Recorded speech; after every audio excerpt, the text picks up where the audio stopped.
नमस्कार साथियों। आगे बढ़ते हुए हम नई शिक्षा नीति NEP पॉलिसी 2020 के बारे में पढ़ेंगे। तो देखो, बहुत ही इम्पोर्टेंट पार्ट है ये, और इससे 1 से 2 क्वेश्चन 100% आएंगे। तो इस वीडियो को लास्ट तक देखना और अपने दोस्तों को ज़रूर शेयर कर देना और चैनल को सब्सक्राइब कर लेना। तो स्टार्ट करते हैं। नई शिक्षा नीति 2020, न्यू एजुकेशन पॉलिसी 2020। शिक्षा व्यक्ति के संपूर्ण विकास के लिए बहुत आवश्यक है। शिक्षा की गुणवत्ता बनाए रखने के लिए वक्त के साथ शिक्षा नीति में भी बदलाव किया जाना चाहिए। नई शिक्षा नीति 2020 भी समय की मांग और ज़रूरत के हिसाब से देश की शिक्षा और व्यवस्था को बनाए रखने के लिए लाई गई है। इसका मसौदा इसरो प्रमुख रह चुके डॉक्टर के कस्तूरीरंगन की अध्यक्षता में तैयार किया गया है। ये इम्पोर्टेंट क्वेश्चन बन सकते हैं यहाँ से कि किसकी अध्यक्षता में NEP को लागू किया गया है। इसरो प्रमुख रह चुके डॉक्टर के कस्तूरीरंगन।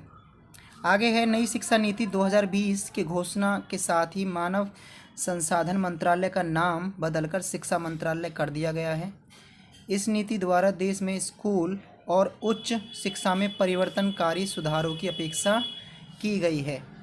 इसके उद्देश्यों के तहत वर्ष 2030 तक स्कूली शिक्षा में 100% GER के साथ साथ पूर्व विद्यालय से माध्यमिक स्तर तक शिक्षा का सार्वभौमिकरण का लक्ष्य रखा गया है। देखो, GER का मतलब क्या होता है यहाँ पर? GER का मतलब होता है ग्रॉस एनरोलमेंट रेशियो। आगे है, नई शिक्षा नीति के प्रमुख बिंदु। देखो, नई स्कूली शिक्षा संबंधी प्रावधान है। नई शिक्षा नीति में पाँचवीं के बाद 3 जोड़ देंगे तो 8 भी हो जाएगा। उसके बाद 11 ये 3, 4 और डिजाइन वाले शैक्षणिक संरचना का प्रस्ताव किया गया है जो 3 से 18 वर्ष की आयु वाले बच्चों को शामिल करता है। यहाँ पर देखो, प्रीवियस एकेडमिक स्ट्रक्चर दे रखा है और new pedagogical and curricular structure दे रखा है। जो पहले था, एज था उसमें 16 से 18 और 16 से 10। पहले क्या था, एक एज थी 14 से 18, क्लास 9 से 12, अब जो कर दिया गया है। और एज है 11 से 14, मतलब 6ठी से 8वीं बच्चों के लिए 11 से 14 साल के बच्चे। उसके बाद 8 से 11 हो गए क्लास 3rd से लेके 5th तक, और क्लास 1 और 2nd के हो गए 6 to 8। और 3 इयर्स का जो बच्चा होगा वो होगा आंगनवाड़ी, प्री ईयर स्कूल, बाल वाटिका। एजेस जो होगी उसकी 3 से 6 ईयर की होगी। ठीक है। 5 वर्ष की फाउंडेशनल स्टेज, जिसके अंतर्गत 3 साल का प्री प्राइमरी स्कूल और जो कक्षा होगी 1 और 2 के लिए।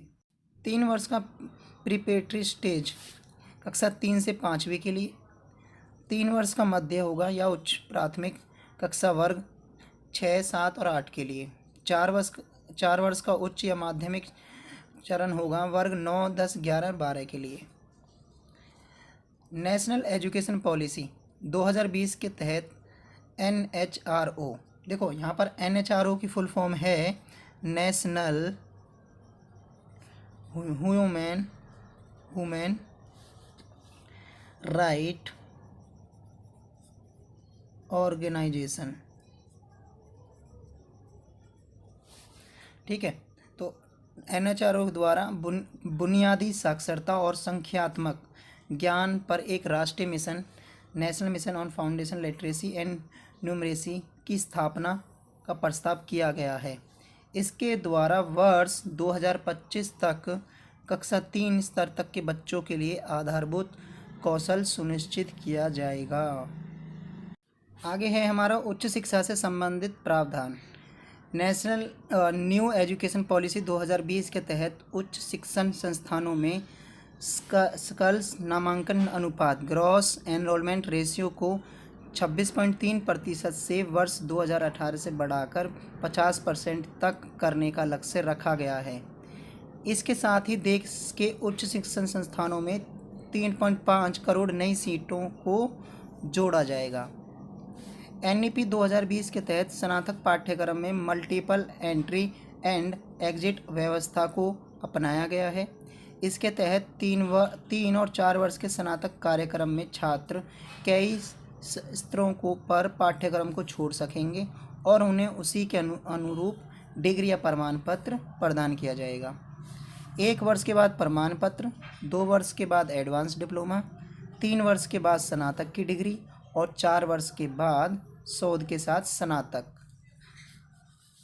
विभिन्न उच्च शिक्षण संस्थानों से प्राप्त अंकों और क्रेडिट को डिजिटल रूप से सुरक्षित रखने के लिए एक एकेडमिक बैंक ऑफ क्रेडिट दिया जाएगा ताकि अलग अलग संस्थानों में छात्रों के प्रदर्शन के आधार पर उन्हें डिग्री प्रदान की जा सके।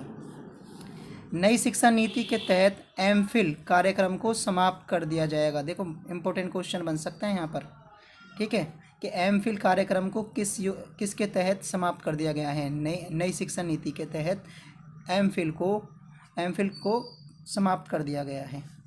नई शिक्षा नीति में देश भर के उच्च शिक्षण संस्थानों के लिए एक एकल नियामक अर्थात भारतीय उच्च शिक्षा परिषद higher education commission of India HECI की परिकल्पना की गई है, जिसमें विभिन्न भूमिकाओं को पूरा करने हेतु कई कार्यक्षेत्र होंगे।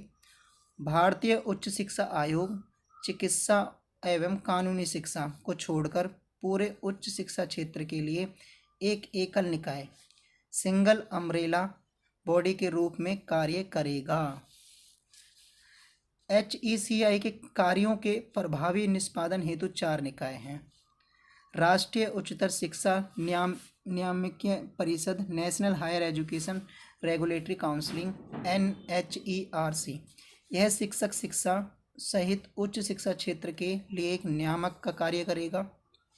सामान्य शिक्षा परिषद जनरल एजुकेशन काउंसिलिंग, यह उच्च शिक्षा कार्यक्रमों के लिए अपेक्षित सीखने के परिणामों का ढांचा तैयार करेगा और उनके मानक निर्धारण का कार्य करेगा। आगे है राष्ट्रीय प्रत्यायन परिषद नेशनल एक्रेडिटेशन काउंसिलिंग, यह संस्थानों के प्रत्यायन का कार्य करेगा जो मुख्य रूप से बुनियादी मानदंडों, सार्वजनिक व प्रकटीकरण, सुशासन और परिणामों पर आधारित होगी। उच्चतर शिक्षा अनुदान परिषद हायर एजुकेशन ग्रांट्स काउंसिलिंग, यह निकाय कॉलेजों और विश्वविद्यालयों के लिए वित्त पोषण का कार्य करेगा। देश में IIT IIM के समकक्ष वैश्विक मानकों के बहुविषयक शिक्षा एवं अनुसंधान विश्वविद्यालय multidisciplinary education and research university MERU Meru की स्थापना की जाएगी। भाषाई विविधता का संरक्षण। न्यू एजुकेशन पॉलिसी 2020 में कक्षा 5 तक की शिक्षा में मातृभाषा, स्थानीय या क्षेत्रीय भाषा को अध्ययन के माध्यम के रूप में अपनाने पर बल दिया गया है। यहाँ पर भी देखो 1 नंबर बन सकता है आपका कि जो कक्षा 5 तक जो है किस को अपनाने पर बल दिया गया है, मातृभाषा, स्थानीय और क्षेत्रीय भाषा को, ठीक है। साथ ही इस निधि में मातृभाषा को कक्षा 8 और आगे की शिक्षा के लिए प्राथमिक देने का सुझाव भी दिया गया है। स्कूली और उच्च शिक्षा में छात्रों के लिए संस्कृत और अन्य प्राचीन भारतीय भाषाओं का विकल्प उपलब्ध होगा, परंतु किसी भी छात्र पर भाषा के चुनाव की बाध्यता नहीं होगी। अब है पाठ्यक्रम और मूल्यांकन संबंधी सुधार। न्यू एजुकेशन पॉलिसी के अंतर्गत कक्षा 6 से ही पाठ्यक्रम में व्यावसायिक शिक्षा को शामिल कर दिया जाएगा और इसमें इंटर्नशिप की व्यवस्था भी की जाएगी। राष्ट्रीय शैक्षिक अनुसंधान और प्रशिक्षण परिषद national council of education research and training NCERT द्वारा स्कूली शिक्षा के लिए राष्ट्रीय पाठ्यक्रम रूपरेखा national curricular framework for school education तैयार की जाएगी।